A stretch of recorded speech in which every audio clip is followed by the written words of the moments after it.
आज मैं आपको बताऊंगा कि रेखा जी ने पहली बार पर्दे पर ये स्मूचिंग किसिंग सीन किया तो बेहोश हो गई थी। किस्सा बड़ा दिलचस्प है, सुनिए आप। बात 1969 की है, 1969 की।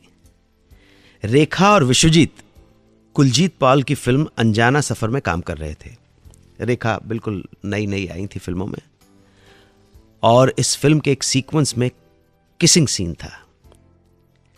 रेखा के अभिनय जीवन का पहला किसिंग सीन, और उन्हें किस करने वाले थे दादा विश्वजीत।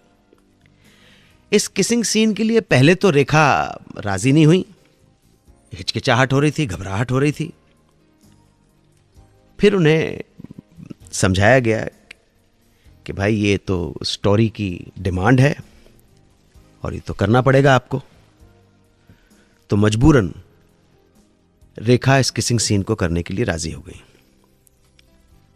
शूटिंग शुरू हुई, लेकिन दादा विश्वजीत के बढ़ते हुए होठ रेखा को ऐसे लग रहे थे कि जैसे कोई AK-47 की तरह बढ़ा रहा हो। तो उनके चेहरे पर बहुत ही डर और घबराहट के एक्सप्रेशन आ रहे थे, जिसकी वजह से बार बार रीटेक हो रहा था। किसिंग की घबराहट और उसके बाद इतने रीटेक्स की घबराहट इतनी बढ़ गई कि एक टेक में ये सीन करते हुए रेखा जी बेहोश हो गई। किस सीन की वजह से किसी का बेहोश हो जाना हिंदी सिनेमा के इतिहास का यह पहला किस्सा है। ये जो खबर थी कि वो सेट पे बेहोश हो गई, ये न्यूज में आ गई, खूब खबरें छपी। यहां तक कि लाइफ मैगजीन ने अपने एशियन एडिशन में उस किसिंग सीन को कवर पेज बना दिया। आप देखिएगा कि किस तरह से सेक्स और वायलेंस हमारी जिंदगी में काम करती है, कितना अट्रैक्ट करती है। आज जितने भी लोग बिग FM पर ये प्रोग्राम सुन रहे हैं, वैसे भी सुनते हैं, नंबर 1 का प्रोग्राम है, लेकिन आज सडनली एक किसिंग सीन की बात आई तो ज्यादा कान खड़े हो जाते हैं।